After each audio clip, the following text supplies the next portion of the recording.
여러분 시편 16편 11절 말씀에 보면 다윗이 이런 고백을 합니다. 주께서 생명의 길을 내게 보이시리니 주의 앞에는 충만한 기쁨이 있고 주의 오른쪽에는 영원한 즐거움이 있나이다 라는 고백을 다윗이 한 겁니다. 다윗이 이런 고백을 한 의미가 무엇이겠습니까? 주님께서 날마다 나에게 생명의 길을 보여주시는데 무엇을 통해서? 하나님께 나아가 기도할 때마다 주님께서 말씀을 떠올려 주시고 그 말씀을 통해서 생명의 길을 보여주셨다라는 겁니다. 그리고 하나님께서 보여주신 생명의 길로 나아갈 때 날마다 주님의 도와주심으로 그 어려움에서 벗어날 수 있었다. 이런 고백을 시편 16편 말씀을 통해서 한 겁니다. 여러분이 고백이 저와 여러분의 고백이 될 수 있기를 축복합니다. 여러분, 하나님은요 다윗의 시대 때도 살아계신 하나님이시고 오늘날도 살아계신 하나님이신 줄 믿으시기 바랍니다. 그렇다면 하나님의 역사는 옛날이나 지금이나 동일하다는 것을 의미합니다. 오늘도 하나님께서 우리에게 생명의 길을 보여주십니다. 어떻게 보여주신다는 거예요?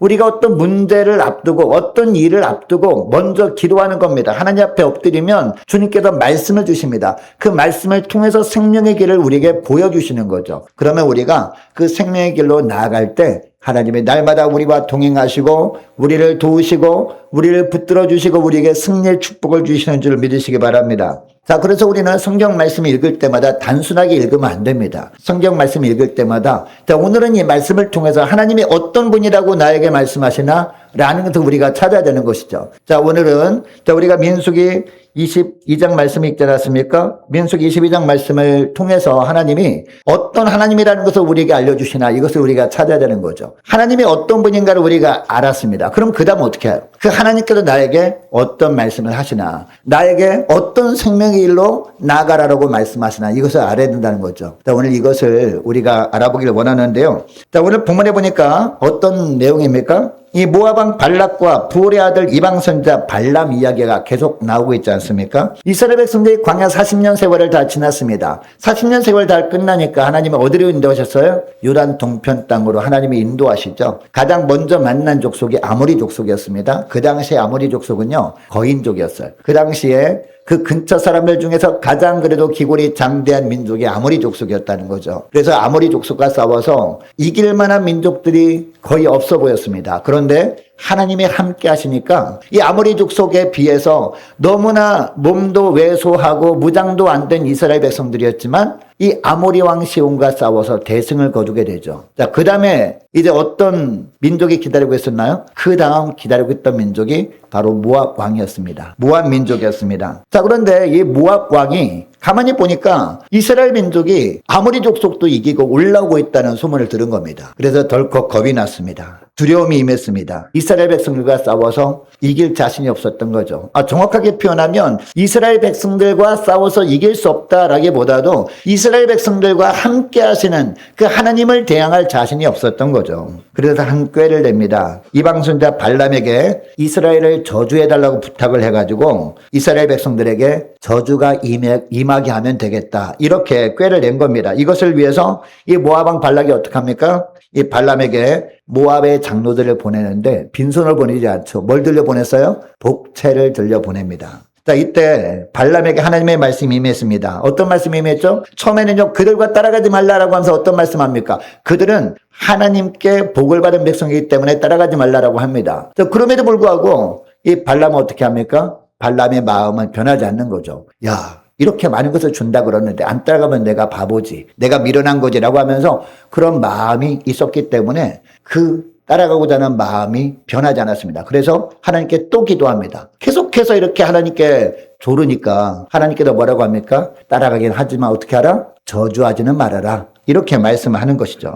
자, 이 말씀을 듣고 발람이 이처럼 모압 왕 발락에게 가는데 누가 막아요? 하나님의 사자가 그 길을 막았다라는 것이 오늘 본문의 말씀의 내용이거든요. 여러분, 오늘 본문을 통해서 하나님은 어떤 하나님이심을 우리에게 보여주고 있습니까? 여러분, 하나님은 어떤 하나님이세요? 하나님은 우리의 모든 것을 다 알고 계시는 분이세요. 모든 것을 다 보고 계시는 분이십니다. 심지어 우리 마음에 어떤 마음을 품고 있는지도 다 꿰뚫어 보시는 하나님이시다. 이 말씀을 하는 겁니다. 그러니까 우리가 어떻게 해야 돼요? 욕심을 내려놓고 내 뜻대로 할 생각하지 말고 하나님의 뜻대로 행해야 된다. 이 말씀을 오늘 본문을 통해서 하시는 거예요. 여러분 21절 말씀 보시기 바랍니다. 자, 발람이 아침에 일찍 일어납니다. 일어나서 자기 낙에 안장을 지우고 모압 고관들과 함께 모압 왕 발락에게 갑니다. 이 본문을 잘 보면요, 발람이 기대감을 가지고 부지런히 모압을 향해 가고 있습니다. 이 모압 왕이 처음 사신을 벌일 때 하나님께서 분명히 그들과 함께 가지 말라라고 하고 있습니다. 그리고 이스라엘 백성을 향해서 저주하지도 말라라고 분명히 말씀하셨거든요. 이 말씀을 하시면서 하나님이 뭐라고 하셨다고요? 이스라엘 백성들은 하나님께 복을 받은 자들이기 때문에 그들에게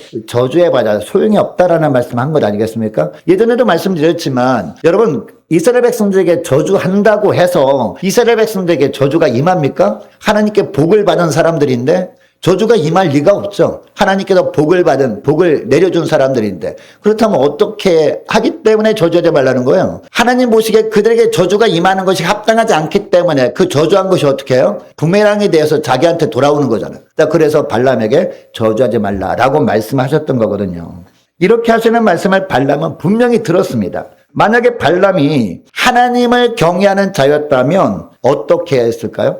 처음에 말씀을 하나님께로부터 들었기 때문에 그 말씀대로 행하는 것이 바로 하나님을 경외하는 자의 태도 아니겠습니까? 자, 그런데 모압에서 사람들이 두 번째로 왔을 때 어떻게 와요? 더 많은 것들을 가지고 옵니다. 처음에 가지고 온 복채와는 비교도 안 될 정도로 많은 것들을 가지고 오죠. 그리고 그것뿐만 아니라 이처럼 모압 왕 이 발락의 말을 들어주면, 그래서 이스라엘 백성들이 저주만 해주면 이제 모압 나라에서 엄청나게 높은 자리도 주겠다. 그리고 평생 동안 먹고 살 만한 것도 주겠다. 모든 것을 말만 하라. 백지수표를 줄 테니까 말만 하라. 이런 이야기까지 하나 했겠습니까? 자, 그래서 이 발람이 어떻게 합니까? 또 기도하죠, 하나님께. 하나님께 이 사람들을 따라갈까요 말까라고 물어봅니다. 여러분, 이번에 하나님이 어떤 말씀하십니까? 그 사람을 따라가기는 해봐라 라고 합니다. 그러나 이스라엘 백성들을 저주하지는 말라라고 말씀하십니다. 여러분, 하나님께서 이렇게 말씀하신 이유가 뭘까요? 발람의 이 속마음을 꿰뚫어 보았기 때문이에요. 만약에 발람에게 이번에도 따라가지 말라라고 한다고 해서 발람이 안 따라가겠습니까? 발람은 또 기도할 겁니다. 언제까지? 하나님께서 자기가 원하는 대로 응답해 주실 때까지 기도할 거라는 것을 아셨거든요. 그래서 따라가기는 해라. 그러나 저주하지는 말라. 그래서 말씀한 겁니다. 모압 왕 발락이 제시한 권력에 대한 욕심이 너무나 크게 도사리고 있다는 것을 하나님이 꿰뚫어 보시고 이렇게 말씀하신 겁니다. 그래서 그 사람을 따라가기는 하되 이스라엘 백성들을 향해서 저주하지는 말라라고 한 겁니다. 여러분, 우리도 보면 발람과 같은 삶을 살 때가 얼마나 많은지 몰라요. 우리도 삶 가운데 어떤 결정할 일이 생길 때마다 아예 우리 마음속에 결정을 내린 다음에 하나님께 확인하기 위해서 기도하는 경우가 많지 않습니까? 어떤 선택을 하기 위해서 내 마음속에는 결정을 해요. 어떤 길을 선택하리라 결정을 한 다음에 하나님께 나가 기도를 합니다. 하나님께 확인하는 차원에서 기도합니다. 하나님의 말씀을 통해서 그게 아니라고 해도 내 마음에 맞는 응답이 있을 때까지 기도하는 거죠. 내 마음에 맞는 응답이 없다면 하나님께서 응답하지 않으셨다고 착각하는 겁니다. 자, 그래서 하나님은요, 우리 마음을 꿰뚫어 보시고 그럼 그대로 한번 해봐라 라고 말하는 것처럼 느끼게 합니다. 자, 그러면 그때 일단 하나님의 말씀이라고 그 말씀대로 순종한다고 내가 원하는 대로 나아가죠. 자, 그 다음에 동일한 문제를 또 만났는데 이전보다 더 좋은 조건이 우리에게 제시될 때 우리 마음이 흔들리게 되는 것이죠. 전에 분명히 하나님께 기도했는데 하나님의 말씀하셨는데도 하나님께 또 기도하죠. 자, 기도하고 또 기도하다가 우리가 원하는 대로 우리가 선택하며 우리가 갈 때가 많다는 겁니다. 하나님의 뜻이 아닌데도 응답하셨다고 좋아하면서 그 길을 갈 때가 많다는 겁니다. 자, 여러분 생각해 보면 우리가 그런 선택하는 것, 여러분 주님이 원하시는 선택입니까? 주님이 말씀하셨다고 해도 주님이 원하는 선택이 아닙니다. 계속해서 우리가 고집을 꺾지 않기 때문에 하나님께서 그렇게 해보라 라고 말씀하시는 것이지 주님이 원하셔서 그런 말씀하시는 것이 아닐 때가 있다는 겁니다. 잘못된 선택이지만 주님은 우리의 마음을 들여다보시고 나중에 깨닫게 하기 위해서 잠시 동안 허락하시는 것처럼 보일 때가 있다는 겁니다. 결국 그 길을 가다가 하나님의 뜻이 아님을 깨닫고 나중에 후회하는 경우가 너무나 많다는 것이죠. 여러분, 주님이 처음 말씀하신 것이 있다면 그 처음 말씀하신 것이 주님의 뜻입니다. 주님의 뜻을 분명히 말씀하심에도 불구하고 우리가 또 기도하고 또 기도하면서 나중에 다른 말씀하셨다고 그것이 주님의 뜻이라고 나가면 안 되는 것이죠. 처음 주님이 말씀하실 때 처음 주님이 말씀하신 것에 순종하며 나가시는 저와 여러분 되시를 축복합니다. 우리 주님은요, 우리 마음에 있는 동기까지 다 살피시는 주님이시기 때문에 처음 주님께서 말씀하실 때 그 말씀에 순종하는 자를 주님이 기뻐하시고 주님께서 은혜를 베푸시는 주님이심을 믿으시기 바랍니다. 여러분, 그러면 왜 처음 하나님이 주신 말씀대로 순종해야 되는 것이냐? 중요한 것이 있습니다. 처음 말씀대로 순종하지 않는 것은요, 불순종하는 거예요. 불순종하게 되면 어떤 일이 벌어지느냐? 영안이 가리게 된다는 것이죠. 영안이 가려져 버림으로 말미암아 하나님께서 계속해서 사인을 주실 때 그 사인을 느낄 수도 없고 볼 수도 없는 거예요. 불순종이 영안을 가려버린다는 겁니다. 자, 22절 말씀부터 보시기 바랍니다. 발람이 모압 고관들과 함께 떠나는 것을 보고 하나님이 어떻게 하셔요? 하나님이 진노하셨다라고 하고 있습니다. 하나님이 원하시는 것은 뭐예요? 처음 주님이 말씀하신 대로 행하는 것을 주님이 원하셨는데 처음 주님의 말씀대로 행하지 않고 또 기도하고 이렇게 하다가 주님께서 그럼 한번 가봐라 라고 이렇게 했는데 신나서 가는 모습을 보고 주님께서 진노하신 겁니다. 자, 하나님의 사자가 나귀를 타고 이스라엘 백성들을 향해 저주하러 가는 발람을 막아서죠. 자, 그런데 23절부터 보세요. 이상한 일이 벌어집니다. 자, 어떤 일이 벌어집니까? 나귀는 여호와의 사자가 칼을 빼들고 길에 선 것을 어떻게 해요? 봅니다. 나귀는 봐요, 그것을. 근데 발람은 어때요? 발람은 봐요, 못 봐요? 못 봅니다. 나귀는 여호와의 사자가 칼을 빼들고 길에 선 것을 보지만 발람은 영안이 가려져 버렸기 때문에 눈앞에 펼쳐진 상황을 보지 못한 겁니다. 자, 그래서 23절 말씀 보시기 바랍니다. 이 나귀는 이 여호와의 사자를 눈으로 봤기 때문에 어떡합니까? 더 이상 앞으로 가지 못하잖아요. 가지 못하고 바로 옆에 있는 밭으로 들어가는 겁니다. 자, 그런데 이 발람은 지금 영적인 상황이 어떻게 벌어지는지 알지 못하고 있잖아요. 눈이 가려져 있었기 때문에. 그래서 어떡합니까? 아니, 나귀가 갑자기 이상해졌나? 왜 이렇게 길로 가지 않고 밭으로 막 들어서나? 라고 하면서 어떻게 해요? 남의 밭으로 들어서는 나귀를 회초리로 막 때립니다.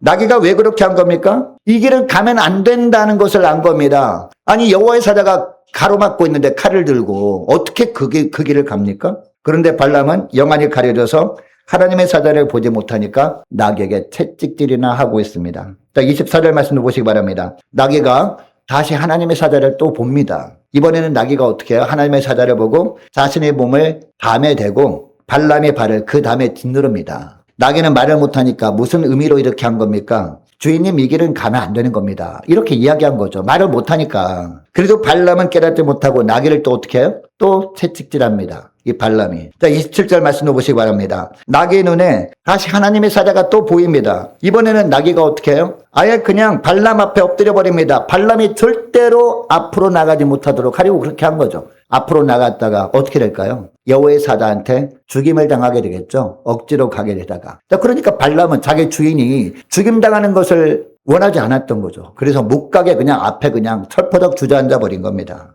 이번에도 발람은 어떻게 해요? 깨닫지 못하고요. 이 자기 앞에 무릎 꿇고 주저앉아 있는 나귀를 향해서 사정없이 막 폭행을 가합니다.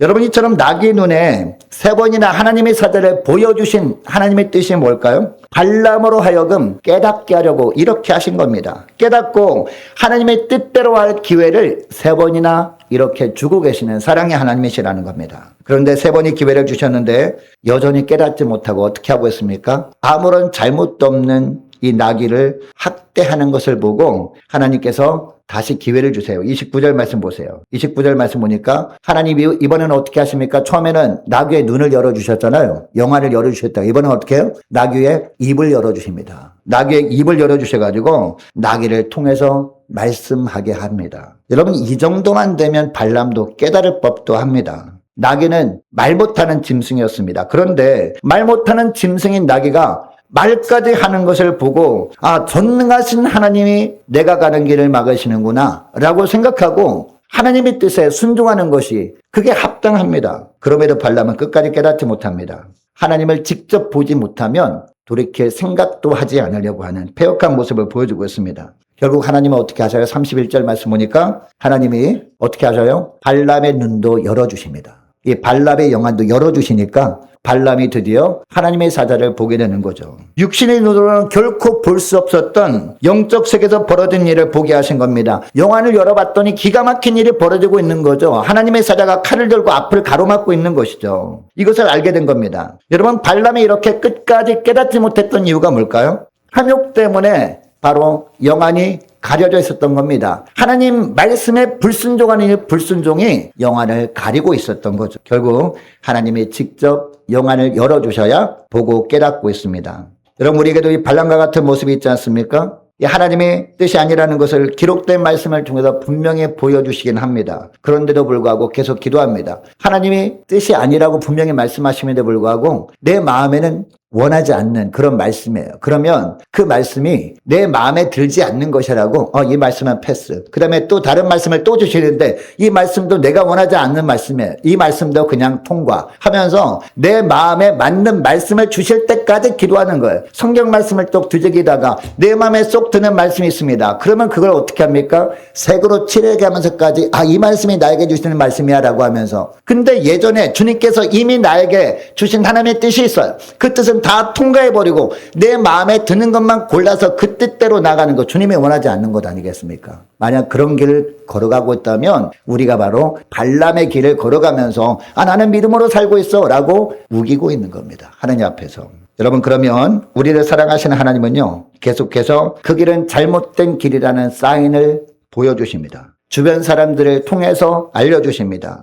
아니면 내가 볼 때 정말 보잘것없는 존재를 통해서도 주님께서 사인을 보내십니다. 심지어 믿지 않는 가족들의 입술을 통해서도 깨닫게 하시는 하나님이시라는 거죠. 평소에는 그냥 교회 가는 것에 대해서 별로 안 좋아하던 사람들이었는데 어느 날 새벽 예배를 열심히 나가다가 한 일주일 정도 안 나가잖아요. 그러면은 그동안 그렇게 핍박하던 가족이 오늘은 웬일이야, 새벽 예배도 안 나가고 예수 믿으려면 좀 새벽 예배 나가고 좀 제대로 믿어야 되지 않겠냐고 이런 이야기를 했다는 집사님의 고백을 들은 적이 있거든요. 여러분, 그런 일이 있다면 하나님께서 나귀의 입을 열어서 깨닫게 하셨던, 발람을 깨닫게 하셨던 그런 놀라운 하나님의 사인 중에 하나일 수 있다는 것을 우리가 알아야 됩니다. 여러분, 주님의 뜻이 아님에도 그 길을 가는 것을 하나님께서 허락받으려고 우리가 끝까지 하나님께 매달리는 이유가 뭘까요? 주님께서 계속해서 이것이 바로 너를 향한 하나님의 뜻이다라고 말씀을 계속해서 바꿔가면서 주심에도 불구하고 내가 원하지 않는 말씀이라고 그냥 패스해버리고 내가 원하는 말씀만 찾아서 이렇게 헤매는 우리의 모습이 있는 이유가 뭘까요?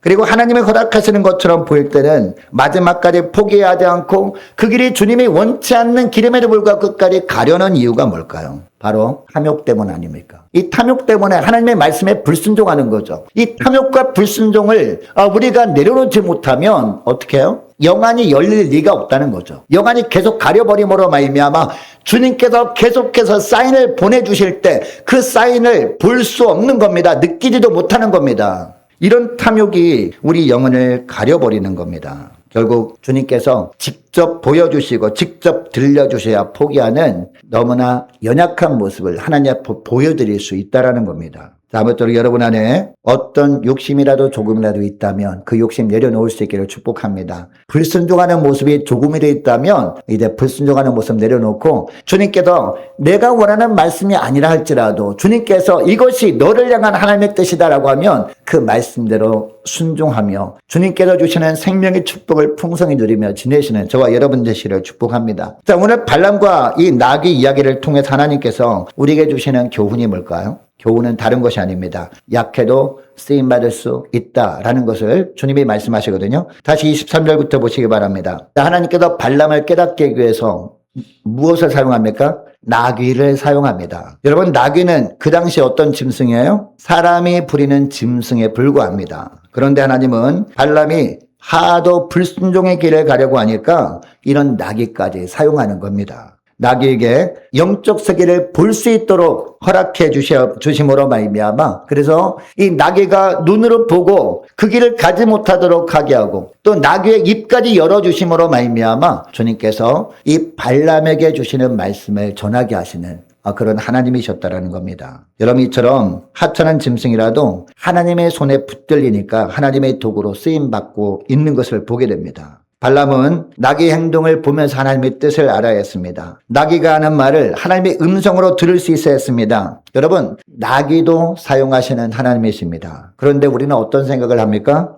내가 능력이 없음을 나도 잘 알고 모든 사람이 다 아는데 하나님도 나의 능력이 없음을 잘 알고 있지 않으실까? 어떻게 나 같은 존재를 하나님이 사용하실 수 있을까? 나 같은 존재, 사람들도 다 능력이 없다고 하면서 외면하는데 나 같은 존재를 어떻게 하나님이 사용하실까? 라고 하면서 내 마음대로 생각할 때가 많다라는 겁니다. 기도도 못한다, 봉사도 못한다, 더욱 교회 사역은 말도 안 된다라고 하면서 스스로 하나님이신 주님의 일을 할 기회를 그냥 포기해버리려고 할 때가 너무나 많습니다. 그런데 여러분, 이것은 하나님을 능력이 없는 하나님으로 전락시켜버리는 것임을 우리는 알아야 됩니다. 여러분, 하나님은요, 나귀도 사용하시려고 하니까 나귀의 눈도 열어주신 하나님이세요. 나귀의 입도 열어주실 수 있는 하나님이시란 말이에요. 그렇다면 우리가 볼 때 너무나 능력도 없고 아무런 힘도 없는 우리라 할지라도 주님이 사용하시려고 하면 주님은 우리를 더 놀라운 변화도 일으키시면서까지 우리를 사용하지 않으시겠습니까?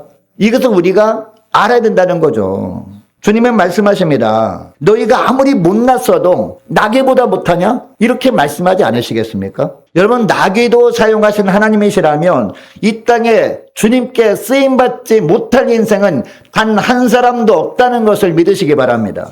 내가 보기에는 준비가 덜 된 것처럼 보일 수 있습니다. 그러나 하나님이 작정하시기만 하면 하나님의 능력의 도구로 귀하게 쓰임받게 되는 줄 믿으시기 바랍니다. 이제 2026년도 또 두 번째 주간이 되었습니다. 아직 늦지 않았습니다. 올 한 해 주님께서 우리에게 맡겨주신 것들이 있거든요. 그 맡겨주신 것들 내가 볼 때는 감당할 수 없을 것처럼 보여도 주님이 저와 여러분을 사용하시려고 하셨기 때문에 그 일을 맡겨주신 줄 믿으시기 바랍니다. 주님께 온전히 모든 것을 맡겨드리며 주님만을 의지하며 주님을 신뢰하며 나갈 때 주님께서 나귀를 놀랍게 변화시키면까지 발람을 깨닫게 하기 위해서 사용해 주신 것처럼 저와 여러분도 귀하게 사용해 주신 줄 믿으시기 바랍니다. 자, 오늘부터 저와 여러분 자신이 기준으로 저와 여러분을 평가하고 함부로 재단하지 말고 주님의 말씀하시면 순종함으로 말미암아 약해도 사용해 주시는 주님의 도구로 멋지게 쓰임받으며 하나님께 영광 돌리는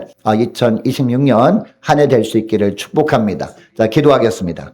하나님 아버지, 감사합니다. 주님께서 저들에게 말씀하실 때 말씀에 순종하고자 하는 마음과 내가 원하는 것을 하나님을 통해서 얻으려는 그런 욕심이 부딪힐 때 하나님의 뜻에 불순종하면 그 불순종이 그리고 그 탐욕이 영안을 가려버림으로 말미암아 하나님께서 보여주시는 사인을 볼 수 없게 만들어 버린다는 것을 깨닫게 하심을 감사드립니다. 저들의 속마음까지도 감찰하시는 하나님의 심을 우리가 결코 잊지 않고 처음 기도할 때 주님께서 말씀하신 그 하나님의 뜻대로 온전히 순종하며 나가는 저희들 다 될 수 있도록 은총 내려 주옵소서. 또한 하나님께서 쓰시고자 하면 천한 나귀도 사용하시는 하나님의 심을 알았사오니 주님께서 쓰시려고 부르실 때 저들의 모습을 저희들이 인간적인 기도로 평가하지 않고 연약함에도 불러주신 주님의 은혜에 감사하며 충성하는 복된 한 해가 될 수 있도록 은총 내려 주옵소서. 감사드리오며 우리 주 예수 그리스도의 이름으로 기도드리옵나이다. 아멘.